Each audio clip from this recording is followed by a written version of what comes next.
Experience Karen Hunter in a completely different way. Karen Hunter is awesome. The podcast. If you like me on SiriusXM Urban View Channel 126, you're gonna love me. And Karen Hunter is awesome. Hey, this is Karen Hunter, host of the Karen Hunter Show on SiriusXM's Urban View. Karen Hunter is awesome is an actual podcast to bring heat and energy and knowledge and power. A 1-2 punch that I don't think you get anyplace else. Tell the truth. Check out the podcast wherever you get your podcast. You will not be disappointed.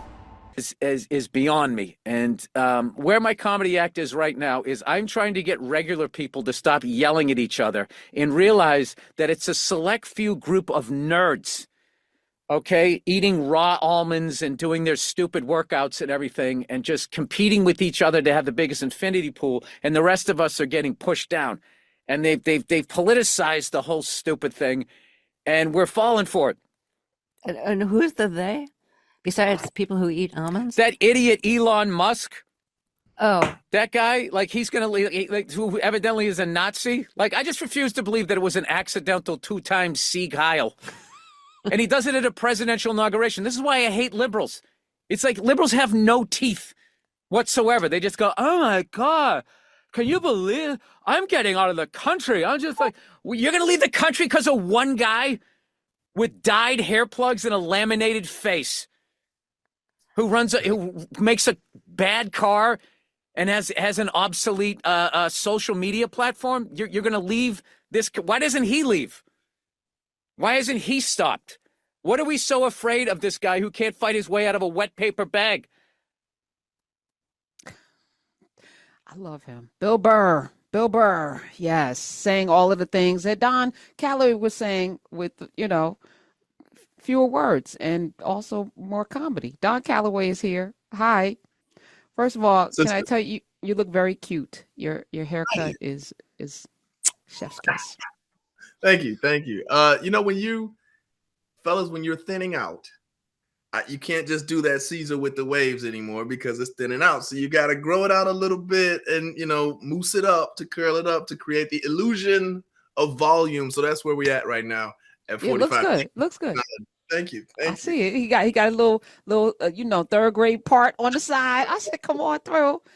Look, that's shout out to Otis Moss III. He's I'm not saying man crush or anything, but I follow him on Instagram and I said, I like what he's doing. You got to grow it out and you got to get apart. So we'll see how long this lasts. And it's okay to have a man. Otis Moss III is finer than frog's hair. And you'd have to not have eyeballs and a soul to not notice that. You should notice that no matter what your gender, and it has nothing to do with sexuality. To be able to recognize somebody's cuteness or hotness is human, Don. It's human. I'm not recognizing him. Call me eyeball-less, soulless. All I'm saying is it was like having a visual representation of the barber chart. So I took it to the barber. I was like, let's do this. I ain't saying he was fine. I ain't in that. I'm just saying I got the Otis Moss. It's okay if you are. We still love you. All right. So listen, Don Calloway. So I said some things before the break.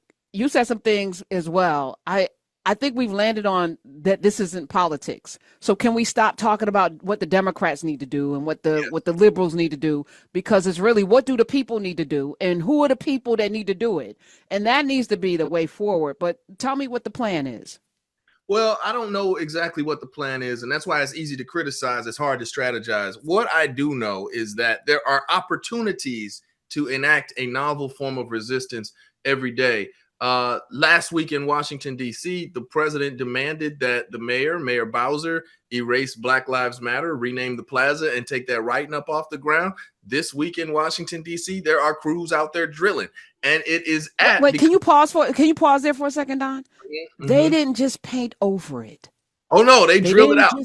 They didn't just paint, because they could have just painted over it. That's right. Talk about that. They digging it up out of there. There are jackhammers out there right now on 16th Street in front of the not only in front of the White House, but in front of that fancy hotel, the St. Regis, and they are digging that thing up out of there so it is not to return. Here's the problem with that. The White House says, hey, listen, you do this or we're going to take away your funding. Well, they've already threatened to cut $945 million, aka $1 billion from the Washington, D.C. budget. Oh, by the way, that is district generated money that residents pay, and people who come to eat there and people who come to use services there, they pay that. That is not money allocated by Congress as gathered from the rest of the country. And so I would have, look, I really like Mayor Bowser. I think she has some smart people in her administration who are friends of mine. I would have liked to see her use this as an opportunity to resist. No, we named this Black Lives Matter Plaza in our district, which is home ruled. So yeah, you can threaten to take away $1 billion from us. Well, guess what? We have the rest of the world who we can turn to support us in this moment. And we will go to court, and this funding freeze that you're threatening us with will be put on pause. I understand Mayor Bowser saying maybe this ain't the fight she wanted to take up. And yes, it is extraordinarily daunting and challenging to stand up against the awesome galvanized powers of the federal government of the United States, as Thurgood Marshall once called it. But at some point, you got to take a stand if a resistance is going to be real. I would have loved to see her say, no, we're not going to change the name of this to Black Lives Matter unless our people vote for us to change it to Chuck Brown Way. That's the only thing we'll do. But you are going, and you know what? If you withhold our funding for a week, then we'll do that. But we'll also see you in federal court, and we will fight it down, because the Trump administration has lost in federal court. You know why they have lost? Because somebody had the cojones, or the ovaries. I don't know what the ovaries is in Spanish, but somebody had the innards to challenge it, right? You have to find a way to actively resist. You cannot roll over. You cannot capitulate. And a part of what authoritarian regimes are counting on Tyranny by Timothy D. Snyder, y'all need to pick that up. Part of what they're counting on is the lack of resistance. So I would have really loved to see Muriel Bowser stand up and want to pick that fight. And yeah, it's symbolic. It's just writing on the ground, but it means something to us because it means their ongoing ability to roll over you and your people. That's right.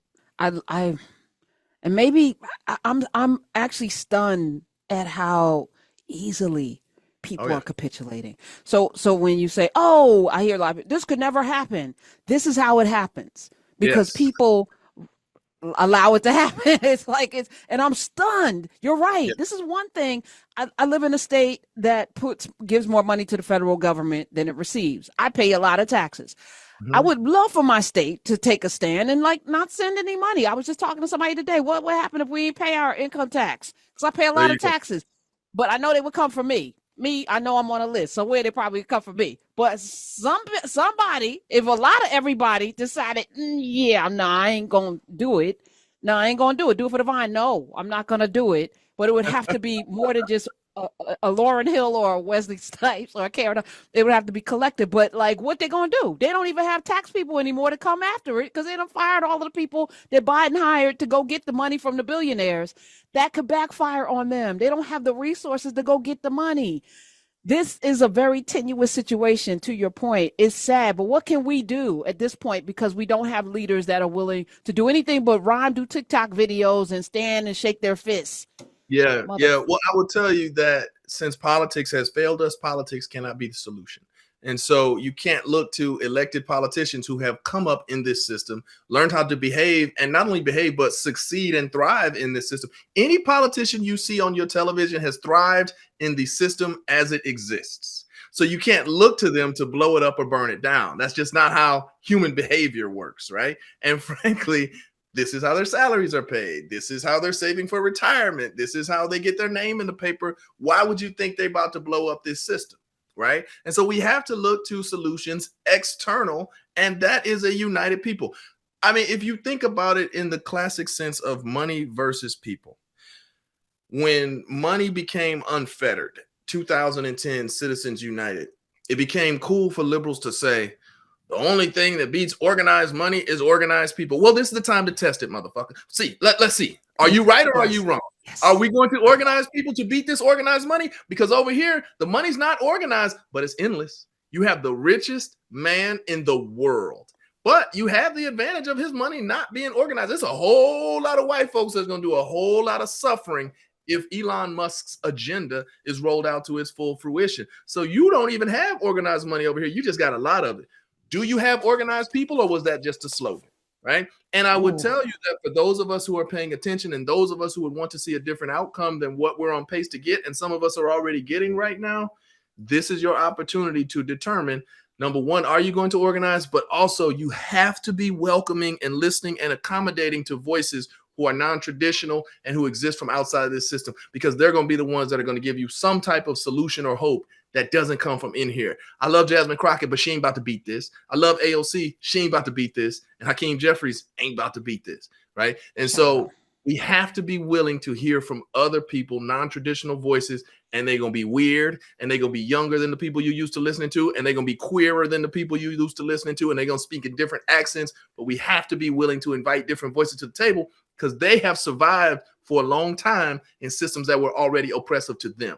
Now us as upper middle class folks looking around like we don't know what to do, but there's a whole lot of people who have been excluded, who have survived these environments for a long time. And we have to be willing to allow them into leadership spaces and demonstrative decision-making tables. Experience Karen Hunter In a completely different way. Karen Hunter is awesome. The podcast. If you like me on SiriusXM Urban View Channel 126, you're gonna love me. And Karen Hunter is awesome. Hey, this is Karen Hunter, host of the Karen Hunter Show on SiriusXM's Urban View. Karen Hunter is Awesome is an actual podcast to bring heat and energy and knowledge and power, a 1-2 punch that I don't think you get anyplace else. Tell the truth. Check out the podcast wherever you get your podcast. You will not be disappointed.